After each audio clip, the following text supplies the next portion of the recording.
जिसको शास्त्र संज्ञा दिया है, ऐसा 15वें अध्याय को लेकर हम लोग विचार कर रहे हैं। तो यहाँ तक बता दिया,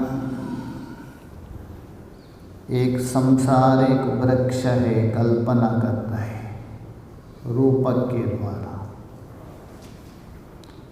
यदि वृक्ष है उसका जड़ तो अवश्य रहेगा, बिना जड़ से वृक्ष टिकेगा नहीं। तो उसका मूल कौन है? ऊर्ध्व है। ऊर्ध्व का मतलब जो श्रेष्ठ है, सारे उपाधियों से रहित है। कालता हो, सूक्ष्मता हो, देशता हो, सबसे श्रेष्ठ है। ऐसा मूल वाला ये वृक्ष है। अभी इस वृक्ष में आपको दो चीज़ दिख रहे, एक मूल और उसके ऊपर प्रकट हुआ वृक्ष। तो ये मूल हो गया वो दृक् पदार्थ, अधिष्ठान, ये हुआ अधिष्ठान। और जो ऊपर जो वृक्ष है वो कल्पित है। वैसे ही यहाँ मूल है, परमात्मा है। ये जगत उसमें कल्पित है, आरोपित है, दिख रहे। तो एक ही वृक्ष में अब दो देख रहे हैं, मूल भी है, ऊपर शाखा भी देख रहे हैं। इसी प्रपंच में आपको 5 चीज दिख रहे हैं आपको। अस्थि भाति प्रिय रूप मूल है, और नाम और रूप है ये वृक्ष है।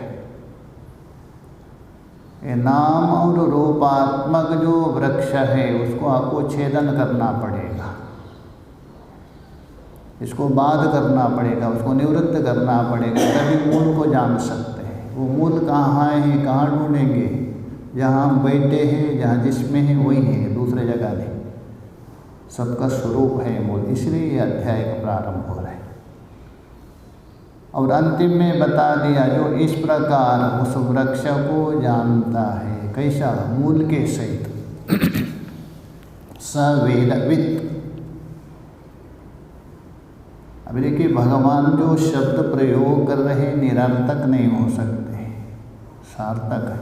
वेदवित् मतलब वेद को जान रहे, चारों वेद, वो नहीं अर्थ लेना।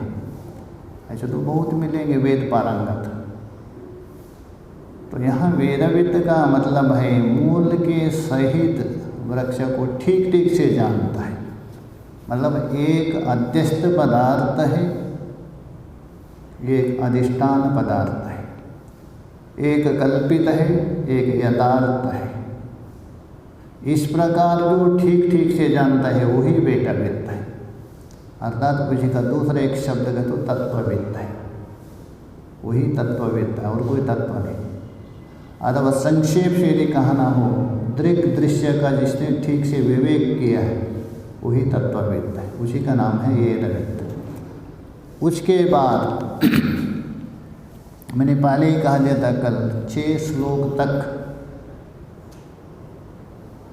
ये जो दृश्यात्मक संसार वृक्ष है उसका निरूपण चलेगा और परमात्मा का अन्वेषण।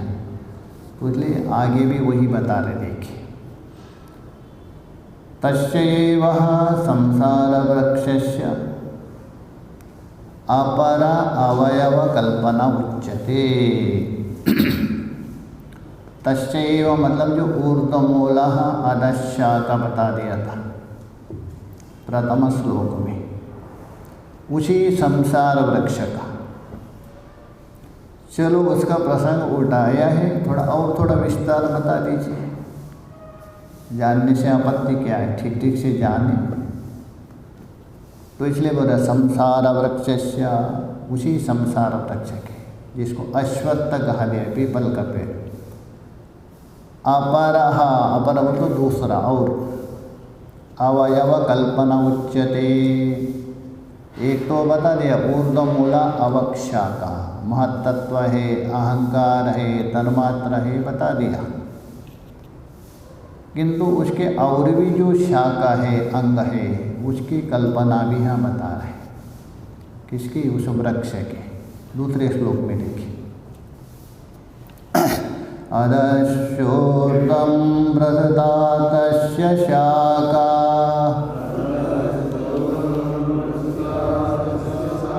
गुणा प्रवृद्धा विषया प्रवालः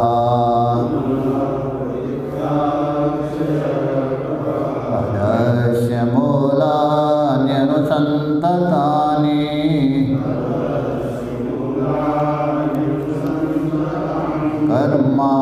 कर्मानुबन्धेन मनुष्यलोके।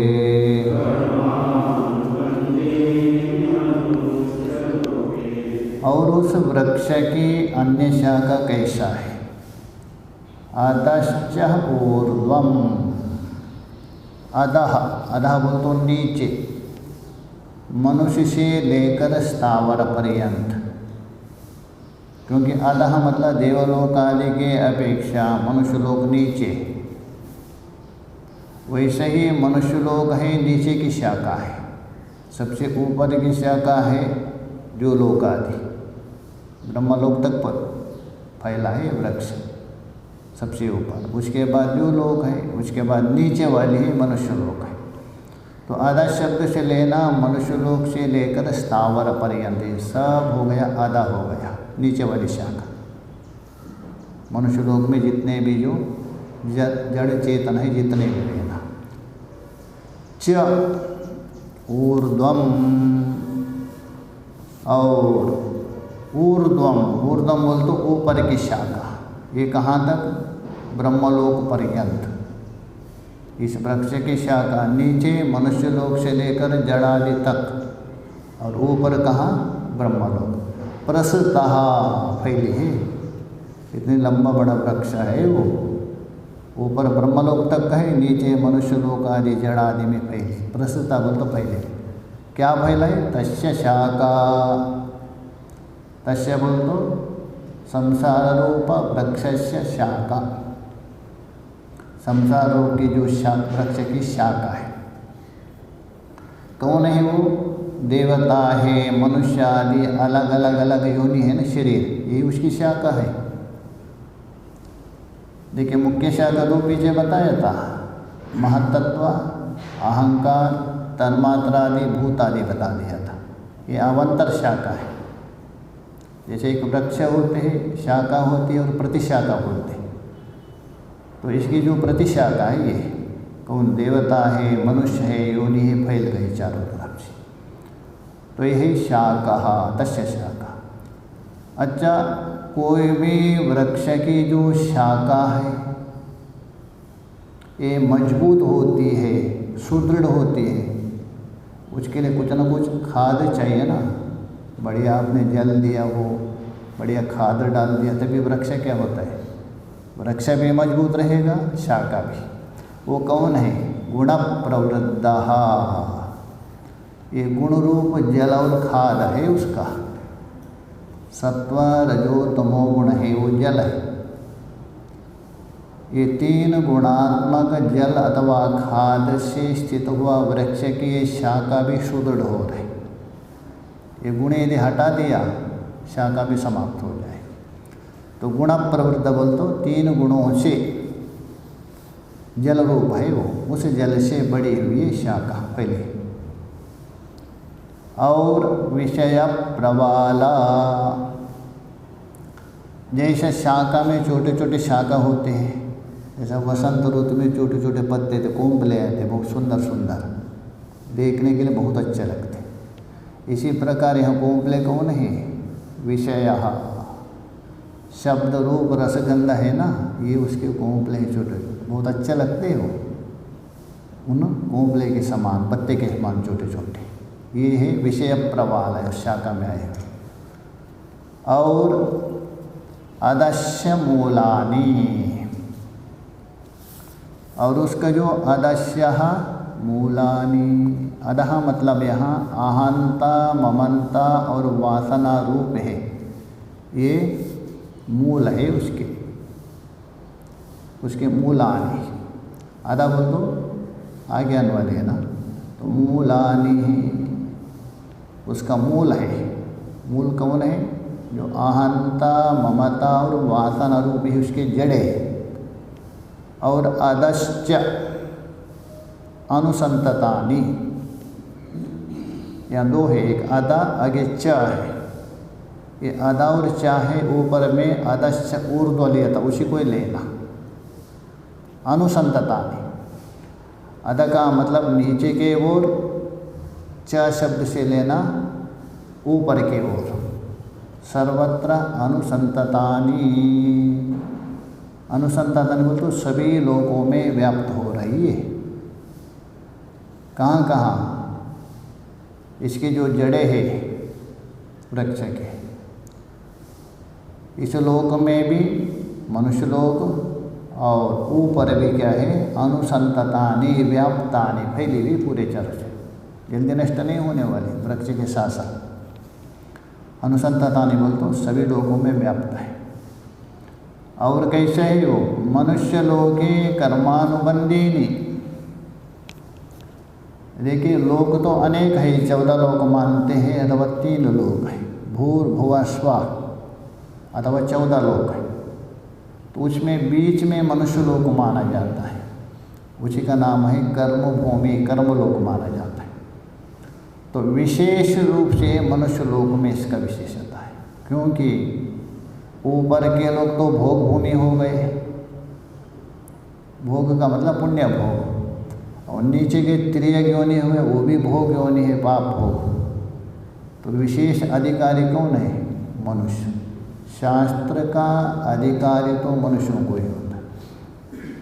ब्रह्मसूत्र में विचार किया शास्त्र का अधिकारी कौन है करके, वहाँ विचार हुआ है मनुष्यों के लिए विशेष अधिकार। तभी आया देवता प्रकरण आया वहाँ, क्या देवता अधिकारी है क्या नहीं करके, उसी को अनुसार वहाँ अवशूद्र अधिकरण आया था। तो इसलिए मनुष्य लोके अर्थात मनुष्य लोक में, कर्मभूमि में, इस मनुष्य लोक में कर्मों की तो कर्मानुबंधनी अर्थात कर्मों के अनुसार ही बंधन वाली है। ये जो भी है, ये जो वृक्ष है मनुष्य लोक में बांध देता है। कैसा? यतः श्रुतः, जैसा आपने कर्म किया, यतः कर्म यथा श्रुतः, जैसा जैसा कर्म किया और जैसा जैसा आपको ज्ञान हो गया वैसे ही ये संसार वृक्ष मनुष्य लोक में आपको बांध देता है। कैसा बांधता है? भोग देकर, पुण्य पाप आदि भोग देकर ये मनुष्य लोक में ही बंधन का कारण बनता है ये वृक्ष। तो देवलोक आदि में क्यों नहीं? वो तो भोग योनि हो गया ये पाप। इसलिए बोला मनुष्य लोके कर्मानुबंधिनी, अतः मनुष्य लोक में कर्म के अनुसार बांधने वाली है ये शाखा से विशिष्ट संसार वृक्ष। भाष्य में लेके स्पष्ट करेंगे। अदो, अदस्य ऊर्ध्व का अर्थ कर, अधः मतलब मनुष्यादिभ्यो यावस्तावरम, ये आधा शब्द का अर्थ हो गया। मनुष्य से लेकर स्थावर पर्यंत, ये अध शब्द से लेना। कहने का मतलब ये पृथ्वी लोक में जितने भी हैं ये सब अध शब्द है। अच्छा, आधा कहा तो किसी के अपेक्षा होता है, किसके नीचे है? ऊपर के दो लोक है ना, भुवा और स्वाहा के नीचे है। पृथ्वी नीचे है ना, भूर भुवा स्वाहा, उनके अपेक्षा ये आधा है। तो ये बोल रहे हैं ऊर्ध्वम च, अच्छा उसकी ऊर्ध्व शाखा कौन है? नीचे की शाखा हो गई मनुष्य से लेकर ये सारे जड़ पर्यंत हो गए। ऊपर के कौन है? यावत् ब्रह्म विश्वस्त्रयो धर्म इति एतत्, यावत् जहाँ तक, विश्वस्त्रजो ब्रह्म विश्वस्त्रजो अर्थात विश्वकर्ता ब्रह्म, हिरण्यगर्भ, ब्रह्म शब्द से लेना हिरण्यगर्भ, आदि पुरुष अथवा प्रथम जीव कहिए। उसी को दूसरा एक नाम है धर्म कहा गया है, उसी का दूसरा नाम है धर्म। भाष्यकार ये बता रहे धर्म इति एतत्, धर्म अर्थात विश्वकर्ता ब्रह्म पर्यंत ऊपर की शाखा हो गई। नीचे की शाखा मनुष्य लेकर कहाँ तक? स्थावर पर्यंत। ऊपर की जो शाखा है विश्वकर्ता हिरण्यगर्भ तक फैली है, उसे ऊपर नहीं। जैसा ब्रह्मानंद वल्ली में ब्रह्मानंद का वर्णन किया है वहाँ तक फैले, उसे आगे तो आनंद सागर है, वो आनंद तारतम्य नहीं। धर्म इसलिए है, वो धर्म का प्रतीक है, समष्टि धर्म का कार्य माना जाता है। आप बृहदारण्यक में सुना होगा, मधु ब्राह्मण में वेष्टि धर्माधर्म का कार्य हो गया हमारा ये वेष्टि शरीर है, और समष्टि धर्माधर्म का कार्य हिरण्यगर्भ का शरीर है, वो भी शरीर है। वहाँ शरीर वहीं तक की माना है, ईश्वर का शरीर नहीं है। बोलते हैं ना ईश्वर का कोई शरीर नहीं है, क्यों नहीं है? धर्माधर्म से परे है वो, और ज़्यादा से ज़्यादा मानेंगे तो ईश्वर का शरीर माया शरीर माना है, और शरीर नहीं है। शरीर शुरू होता है हिरण्यगर्भ से, इसलिए धर्म से प्रदान होने से उसको धर्म माना है। तो ये बता रहे हैं धर्म यानी विश्वकर्ता ब्रह्म पर्यंत वृक्ष की शाखा ऊपर की ओर फैली है, नीचे के यहाँ तक ऊपर के है। एतद अंतः, एतद अंत बोले यहाँ पर्यंत, ये अंत शब्द है ना, पर्यंत लेना। वृक्षस्य शाखा इव शाखा, वास्तव में यह शाखा नहीं है, क्योंकि रूपक है ना, ये कंपैरिजन कर रहे हैं। वृक्ष के शाखा के समान शाखा है,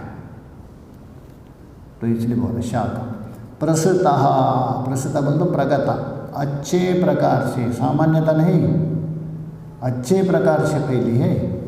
प्रकृष्टेन गता, एक तो मरी मरी भी जैसे फैली रहती है ना, ऐसा नहीं, ये हरी भरी होकर एकदम फैली, एकदम घनघोर जैसे पत्ते से युक्त होता ना वैसा, इसलिए बोल रहे प्रगता प्रयोग करें भाषा का।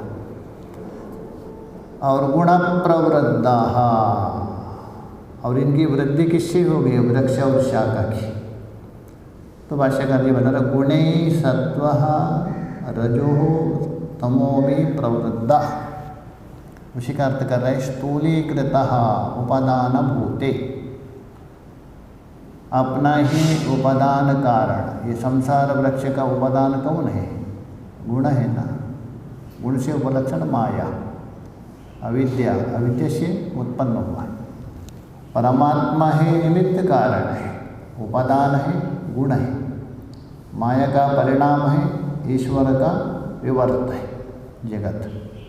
ईश्वर का परिणाम नहीं है, ईश्वर का विवर्त है, माया का परिणाम है। इसलिए भाष्यकार जी प्रयोग कर रहे उपादान भूते, अर्थात ये संसार वृक्ष का उपादान मतलब कारण रूप हो गया कौन? सत्व रजः तमोगुण, उसे उपलक्षण हो गया प्रधान माया। ये तीनों गुणों से बड़ी हुई है, मतलब स्थूल भाव को प्राप्त हुआ। कौन स्थूल भाव को प्राप्त हुआ? वृक्ष के सहित ये शाखा, उपादान भूते। विषय प्रवाल, और जो शाखा में छोटे छोटे कोंपले आते हैं, हरे भरे छोटे पत्ते, कौन है? बता रहे विषय बोल तो शब्दादय, रूप रसगंध स्पर्शादि, ये 5 पत्ते।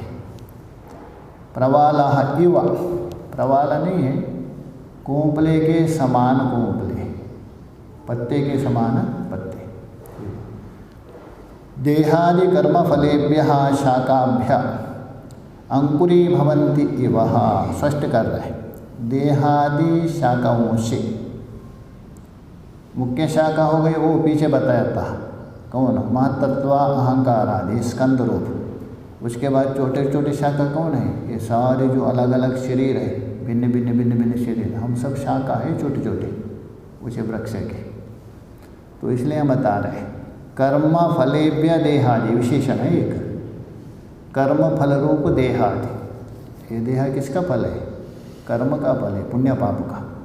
तो कर्म फल रूप देहादि जो शाखा है, उन शाखाओं से शब्दादि विषय कोंपले के समान अंकुरित होते हैं। क्योंकि ये जो ना हो शरीर, शब्दादि कहाँ से अंकुरित होंगे? ये शाखा हो गई छोटी छोटी, किसका फल है? कर्म का फल रूप है शरीर। इस शरीर से छोटे छोटे कौन? विषय आदि अंकुरित होंगे। कहने का मतलब है कर्म का फल रूप शरीर रहने पर ही विषय आदि को आप ग्रहण कर सकते हैं, शरीर ना हो तो नहीं होगा, इसलिए बता रहे अंकुरी भवन्ति इव, वास्तव में नहीं है, अंकुरित हो रही जैसा। तेना विषय प्रवाल शाखा, इसलिए शरीर रूप शाखा है, मुख्य शाखा नहीं है, अवान्तर शाखा। ये विषय रूप कोंपले वाली है। विषय बोल तो शब्द आदि विषय रूप कोंपले वाली है, इसको ग्रहण कर। ये शाखा हो गई, शब्द आदि क्या हो गए? उसके पत्ते हो गए छोटे छोटे कोंपले। संसार वृक्षस्य परम मूलम उपादान कारणम पूर्वमुक्तम। देखिए संसार का जो परम मूल, मूल बोल तो कारण का भी कारण, सबका मूल, वो जो कारण सबसे प्रथम श्लोक में मतलब ऊर्ध्व मूल आकर के, वो कौन है? परमात्मा है। परमात्मा सबका मूल है, क्योंकि माया का भी वही मूल है। माया स्वयं अध्यस्त है, अध्यस्त भाषा में सुना हो, स्वयं अध्यस्त माया है, उसके बाद सारे कार्य होते। क्योंकि परमात्मा की यदि वास्तव यदि मानते हो, निवृत्त होगी नहीं वो भी अध्यस्त है। तो इसलिए बोला संसार वृक्षस्य परम मूलम, मूल हो गए कौन? ये गुण हो गए, माया हो गई और परम मूल हो गया माया आश्रित मायापति। तो ये उपादानम कारणम पूर्व मूल तो प्रथम श्लोके उक्तम, ये बता दिया। अतः इदानीम इस समय में कर्मफल जनिता रागद्वेषादि वासना मूलानि इव। तो इस समय में अब कर्मफल जनित, क्योंकि आप कर्म करेंगे, कर्म करने से आपको फल मिलेगा, तो फल मिलने के बाद उसको भोग करेंगे, भोग करने से उसमें अवश्य राग द्वेष उत्पन्न होगा। ये प्रक्रिया है। पहले कर्म, कर्म करने से फल, फल उत्पन्न होने के बाद भोग, भोग के बाद राग द्वेष। अनुकूल हो तो राग, प्रतिकूल हो तो खटपट द्वेष शुरू होगा। तो ये बोल रहे कर्म फल जनित राग द्वेष आदि जो वासना, उसके बाद वासना उत्पन्न होगी, रागात्मक वासना, द्वेषात्मक वासना।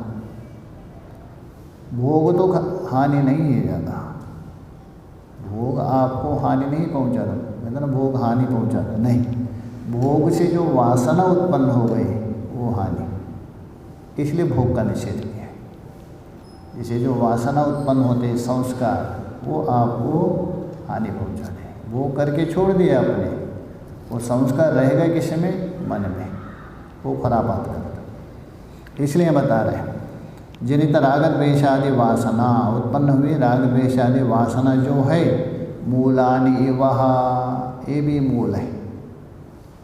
आवांतर होता है ना, जैसा वृक्ष होता है, इसका एक जड़ मूल तक आता है, जड़ तक, एक छोटे छोटे होते हैं ना आगे। कुछ वृक्ष होता है उसमें जड़ नहीं होता है, जैसे नारियल आदि पेड़ है ना, छोटे छोटे रहते हैं, जड़ नहीं, इसलिए जल्दी गिरते हैं। और कुछ पेड़ होते हैं उसमें एक सीधा एक शाखा से लेकर नीचे तक है जड़, लंबा नीचे तक रहता। आवांतर छोटे छोटे जड़ होते हैं अलग अलग अलग। तो इसीलिए ये भी मूल है। मूल तो वो हो गया, ये आवांतर मूल है, आवांतर उसकी जड़ है। तो इसलिए बोल रहा मूलानि इव, मूल नहीं है, मूल के जैसा। इनको काटने पर भी वृक्ष नहीं मर जाता है, वृक्ष कभी मरता, उसका बीच वाला गया है ना जड़, मूल जड़, वो काट दिया वृक्ष मर जाएगा, उसी का नाम है मूल जड़। तो ये मूलानि इव धर्माधर्म प्रवृत्ति कारणानि, और वही धर्माधर्म विषय प्रवृत्ति का कारण है। ये जो वासना ही मूल है, उस मूल के समान धर्म और अधर्म विषय प्रवृत्ति का कारण बनता है। वासना के कारण ही अब धर्माधर्म में प्रवृत्त होती है। जैसा आपके अंदर वासना पड़ी है वैसा प्रवृत्त हो जाएंगे। ये आवांतर भाविनी, आवांतर बोल तो आगे पीछे होने वाली है, आगे और पीछे, बाद में और पहले शरीर की भाविनी। तानी मूलानी, वहां वे है मूल है।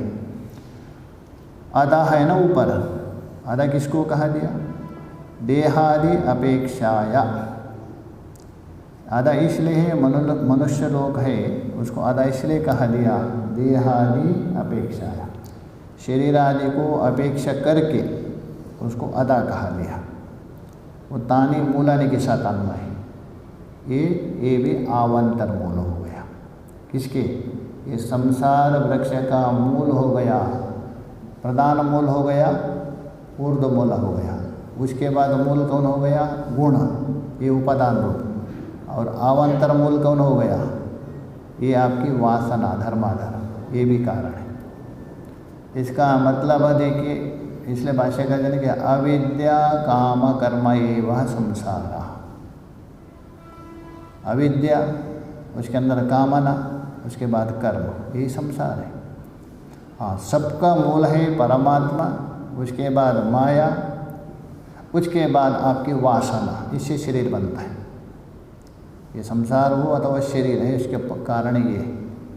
परमात्मा यदि ना हो तो माया कहाँ से रहेगी, इसलिए माया, माया के बाद आपका जो संस्कार है वो कारण है धर्माधर्म, वो भी मूल माना जाता है। किंतु ये मूल है अवांतर मूल, मुख्य नहीं, मुख्य वो नहीं।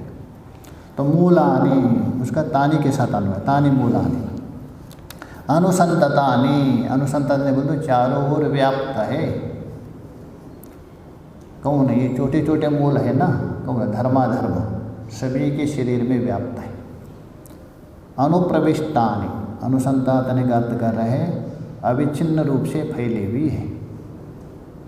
कौन है? वासना रूप जो मूल है ना, सभी तरफ से, यहाँ से लेकर ब्रह्मलोक तक फैली, वहाँ तक। अनुप्रविष्टानि कर्मानुबंधीनि, उसका अर्थ कर रहे देखे, कर्म बोल दो धर्माधर्म लक्षणम, कर्म का अर्थ है धर्म और अधर्म लेना।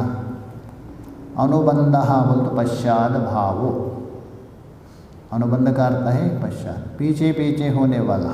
देखिए पहले धर्माधर्म, उसके पीछे पीछे होने वाला कौन है?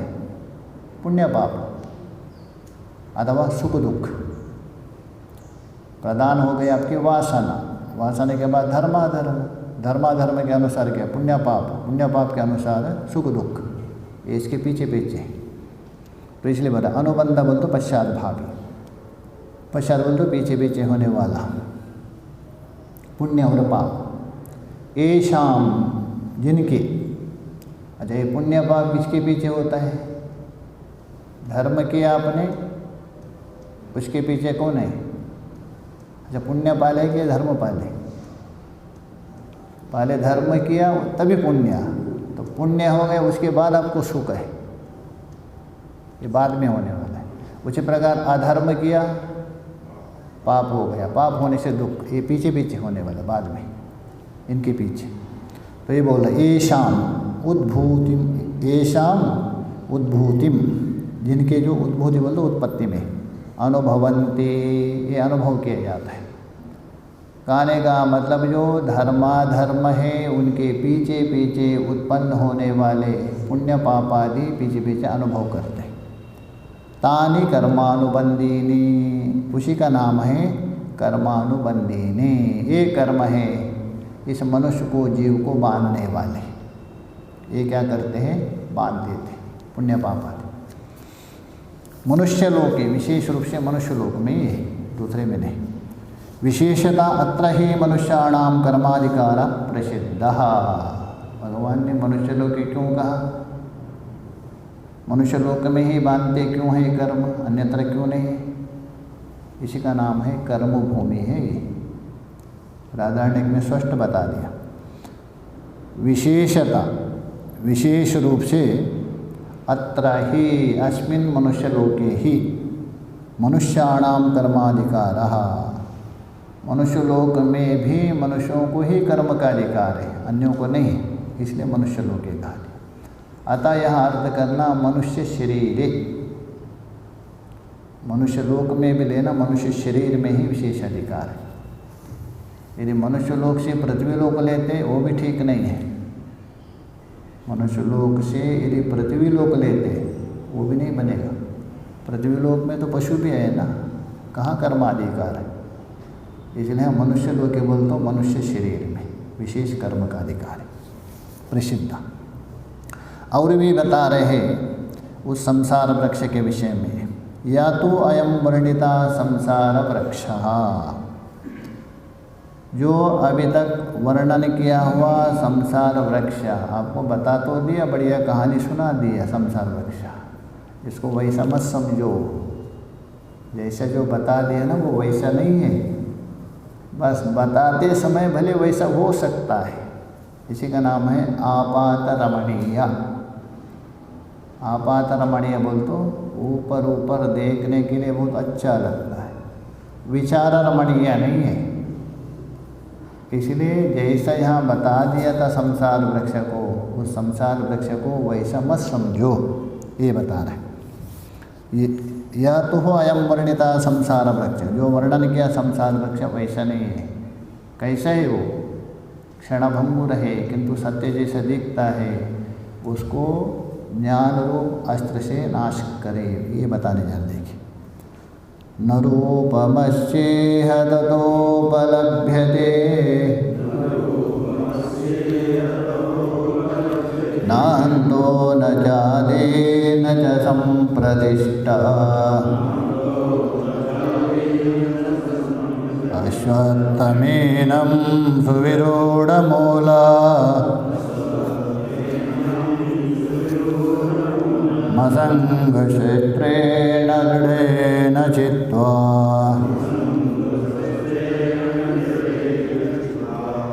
अस्यः न रूपम अस्य, अस्य बोलतो संसार वृक्षस्य, इह ततः न रूपम। अभी तक 2 श्लोकों से संसार वृक्ष का वर्णन किया, उसका रूपम तथा न उपलभ्यते, जैसा बता दिया वैसा उपलब्ध नहीं है। क्यों नहीं है?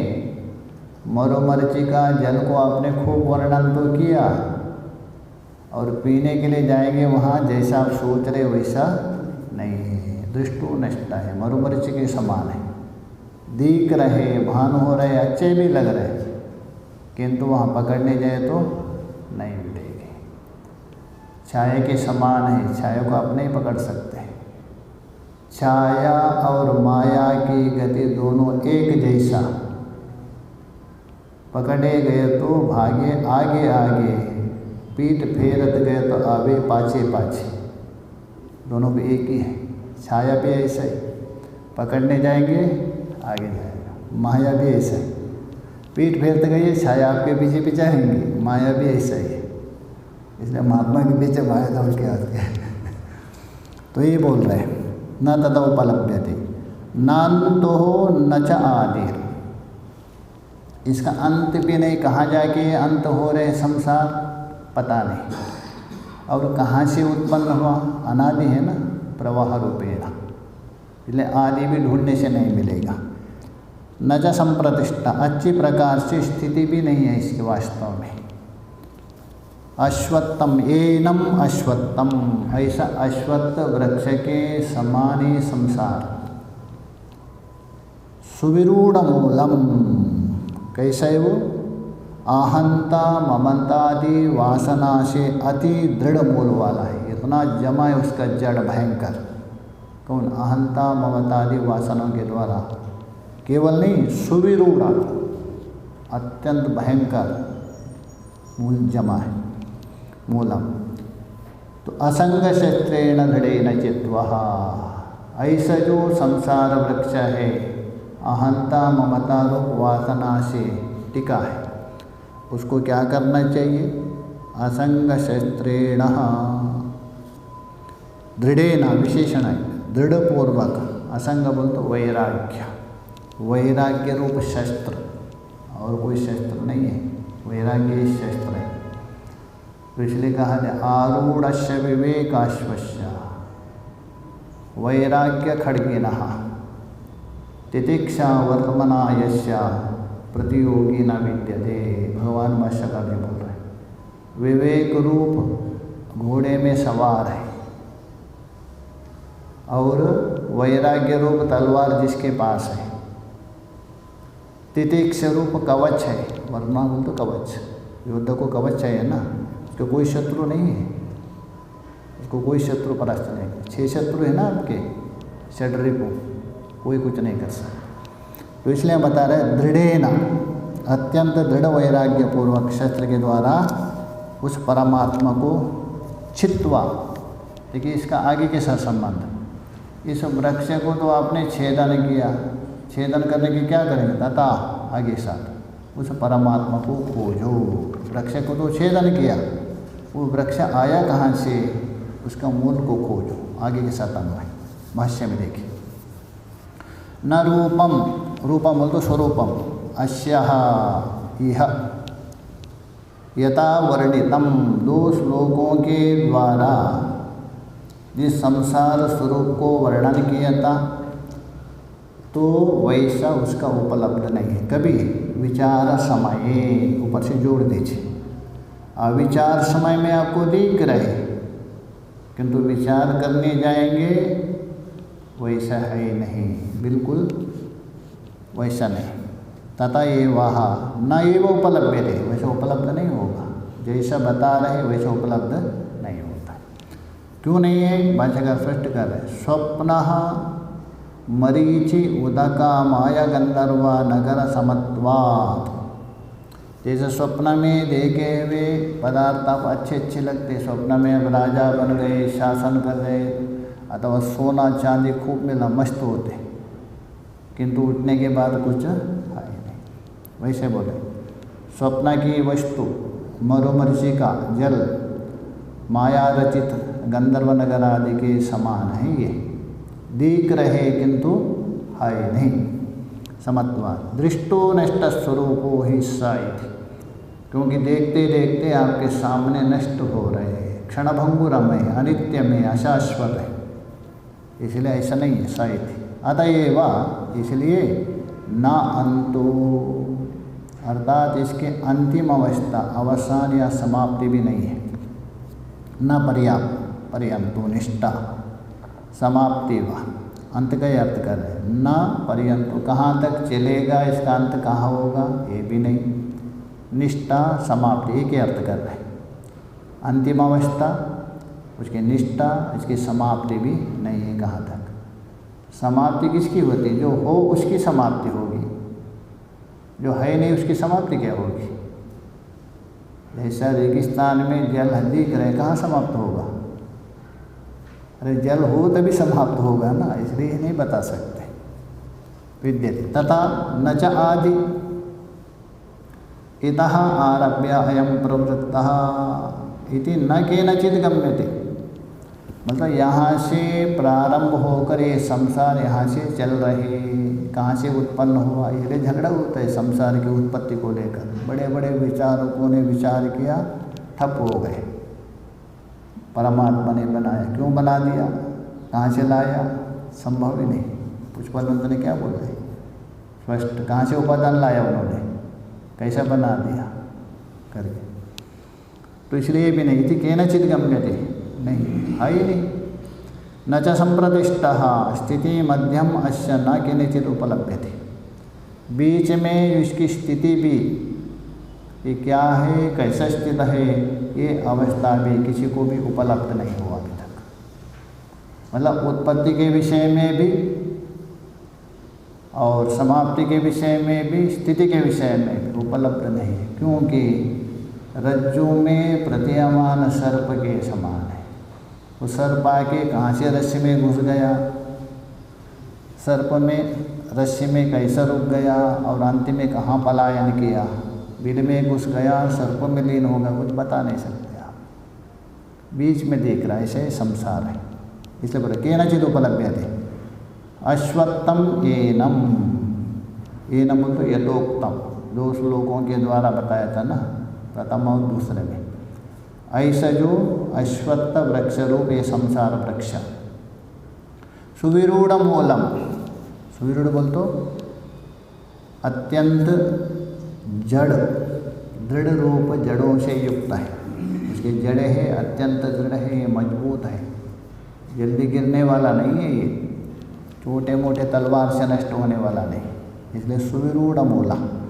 उसी का अर्थ करें देखो, सुष्टुम विरूढ़ानि विरोहम गतानि मूलानि यस्य, जिसकी जो जड़ है कैसा, सुष्टुम विरूढ़ानि, अच्छे प्रकार से संगठित है, मजबूत होकर, विरोहम गतानि, अत्यंत संगठित होकर, मजबूत होकर टिके, गतानि मूलानि यस्य, जिस संसार वृक्ष का।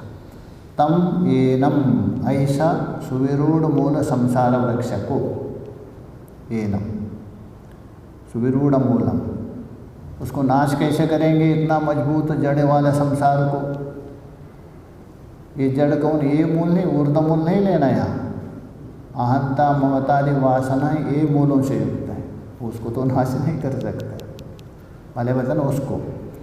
तो असंग क्षेत्रेण, असंग, उसका अर्थ करें किसमें असंग, पुत्र वित्त लोकेशणादिभ्यो युक्ता, राधारणी के ना, पुत्रेषणा वित्तेषणा लोकेशणा, ये तीनों से रहित होकर, तेन असंग शस्त्रेण, उनमें आसक्ति रहित, पीछे भी बताया था 13वें अध्याय में, उसमें असक्ति अनविश्वंगा पुत्रदारग्रहादिषु, साधन बताते हुए बता दिया था।